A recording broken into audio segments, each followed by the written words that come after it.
the community walk today, and it was awesome to be welcomed, and they showed us how they gathered their water and the walks they take. Where's the well? Anybody know? Over there. This is pretty. This is the reflection. I was wearing fairly good shoes and everything, but I found myself tripping around, and my legs started to get kind of jelly-like. And I'm a very physically active guy, but there was a couple times I almost slipped. Pretty embarrassingly, actually.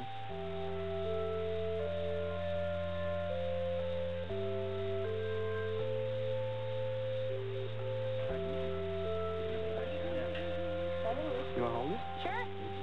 Whoa!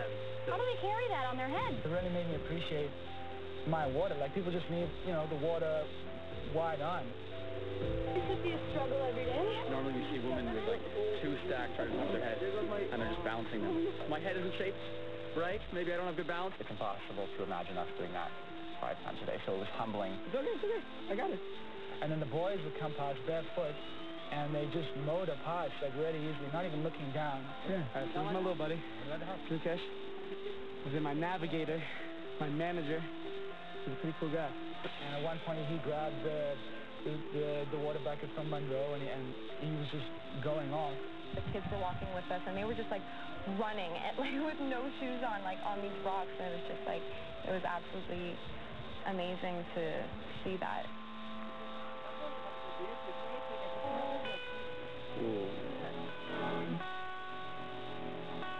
Like, there were 5 or 6 people living here. There's 1 bed.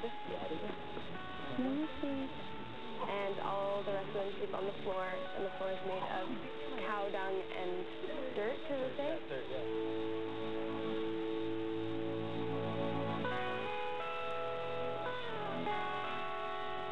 And it's pitch black in there right now. Like, I couldn't even tell how many people were in the room. Electricity only comes 5 hours a day, and they don't know when it will come. They pay for it every day. I think it's like 100 rupees or something. Like, they don't know for sure. If it's going to come or not, yeah. We don't even I leave the lights on, and they're praying that they'll have lights. I was asking them how old they were, and I was expecting, like, somewhere in the 60s for some of the ladies, and they're actually 35. There's a lady who actually didn't know her age. She wasn't being shy or bashful or anything. She just didn't know her age. They have no idea how we live back at home. This is it. This is their life. This is everything they have. Yeah. Wow.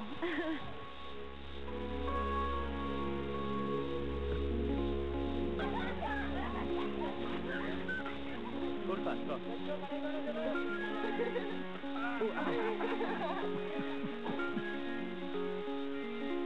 I come here and I see the kids and I'm building a school, but in some sense I feel very selfish and fake because I come here and then I leave.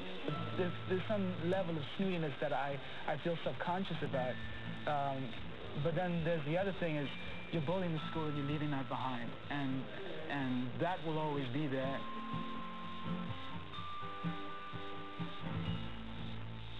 It's our first day of school building. Everything's moving pretty quickly. We've just gotten our assignments for the day. We're just going to finish up the 5th, I guess, and final schoolhouse as part of this primary school. There's people laying bricks, there's people carrying bricks, and we're going to make some masala. Masala is kind of a mix of cinnamon, sand, and water. Same with the spices. If you mix different spices, it's called as masala. Our hands are the biggest on the trip. So what we're doing is taking the 1 pair of gloves that fits both of us and sharing it. That's what a brother does. So, Jack? Okay, go. Go to class. Go. We're coming here and we're building something and we're trying to leave something behind. No matter what barriers we have, and we'll probably always have in certain senses, you just kind of feel like that rich person in the movie who comes to another land and it's just, they look like that guy. So I don't want to be that guy. So diving in and, doing the best work I can. I'm not coming in just to be standing around on TV and wearing a colorful top or something.